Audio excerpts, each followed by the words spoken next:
Corruption पे तो बोलने लग जाऊंगा तो अडानी को तो लेकर बैठे हुए हैं। आप 2200 करोड़ रुपए की रिश्वत खिलाई अडानी ने। Nothing is going on record. 2200 crore रुपए की रिश्वत आपके अधिकारियों को। संजय जी 2200 करोड़ की रिश्वत। संजय जी प्लीज। सर वो क्या बोल रहे हैं सर? वो आप इधर बोलेंगे कि उधर बोलेंगे प्लीज। सर 2200 करोड़ रुपए की अडानी ने रिश्वत खिलाई हिंदुस्तान में महंगी बिजली बेचने के लिए। सब्जेक्ट पर बोले वही रिकॉर्ड पे जाएगा। सब्जेक्ट पे ही बोल रहा हूँ सर।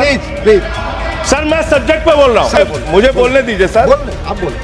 चिल्लाने लगे सुनते ही, नो नथिंग, सुनते ही चिल्लाने लगे। प्लीज। और मान्यवर ये मुद्दा है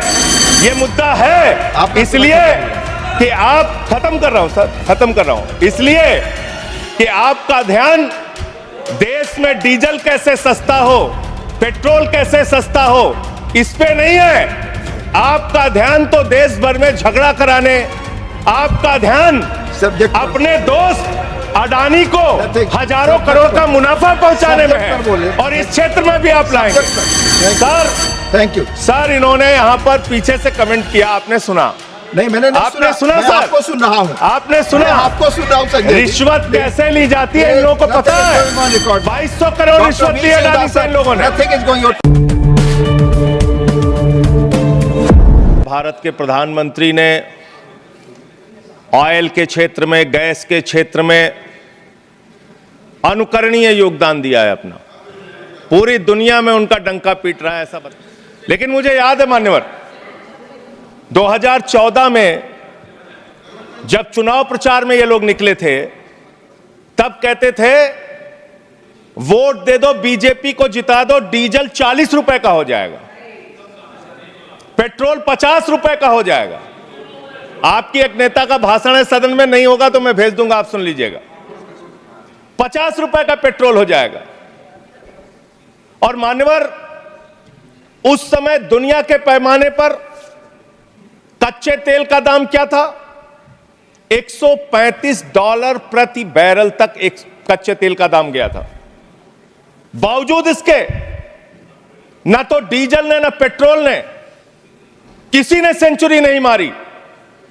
लेकिन जब पेट्रोल का दाम, कच्चे तेल का दाम दुनिया के पैमाने पर अंतर्राष्ट्रीय बाजार में $19 प्रति बैरल हो गया कोरोना के समय में, उस वक्त भी हिंदुस्तान में आपने महंगा डीजल बेचा, महंगा पेट्रोल बेचा, डीजल और पेट्रोल का दाम आपने कम नहीं किया। तेल से इस देश की जनता का तेल निकाल दिया आपने, इतना महंगा पेट्रोल डीजल बेचा। और क्या है इस मकसद इस बिल का सर? इसमें लिखा हुआ है कि आप इन्वेस्टर्स को बूस्ट करेंगे, इन्वेस्टर्स को, अलग अलग कॉर्पोरेट घरानों को बढ़ावा देंगे इस क्षेत्र में। इस बिल का एक मकसद, बड़ा मकसद यह भी है। और जो ओएनजीसी है मान्यवर, जिसको 23-24 का मुनाफा 40,000 करोड़ रुपए का हुआ है, मुनाफे की कंपनी जो है, जिस क्षेत्र में ओएनजीसी को, पब्लिक सेक्टर को, महारत्ना को मुनाफा हो रहा है, वहां मुनाफा कमाने के लिए आप और कंपनियों को लाना चाहते हैं। दूसरी बात, इस क्षेत्र के अंदर जो आप ये बिल ला रहे हैं, इसमें राज्य सरकारों के भी अधिकार आप छीन रहे हैं और सारे अधिकार आप केंद्र के पास चाहते हैं, जिससे संघीय ढांचे पर भी चोट पहुंचेगी और राज्यों के साथ आपका झगड़ा और बढ़ेगा इस कानून के माध्यम से। यह फेडरल स्ट्रक्चर के भी खिलाफ है बुनियादी तौर पे, जिसका जिक्र भी बाकी हमारे साथी यहां पे कर रहे थे। मान्यवर, मैं बड़ी विनम्रता पूर्वक पूछना चाहता हूं, आपने कहा पेट्रोल का दाम कम होगा, डीजल का दाम कम होगा। जो बीजेपी शासित राज्य है उनके 2-3 के ही नाम पढ़ रहा हूं मैं।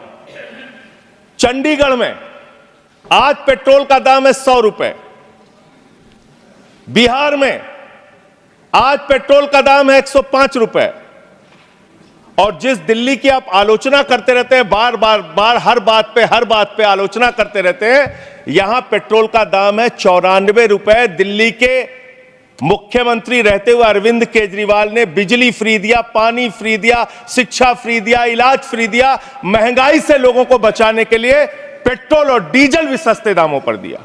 मैं कह रहा हूं सर, यहां पर आपने मोदी जी का इतना बखान किया, हमने सुना उसको? आपको बोलने का मौका था, आपने बखान किया। लेकिन जब एक राज्य सरकार के कामों का हम कुछ उदाहरण देने लगते हैं तो इससे आप तुरंत पेट में दर्द होने लगता है। अरविंद केजरीवाल ने बिजली फ्री दिया, पानी फ्री दिया, शिक्षा फ्री दिया, इलाज फ्री दिया, सस्ता पेट्रोल डीजल दिया।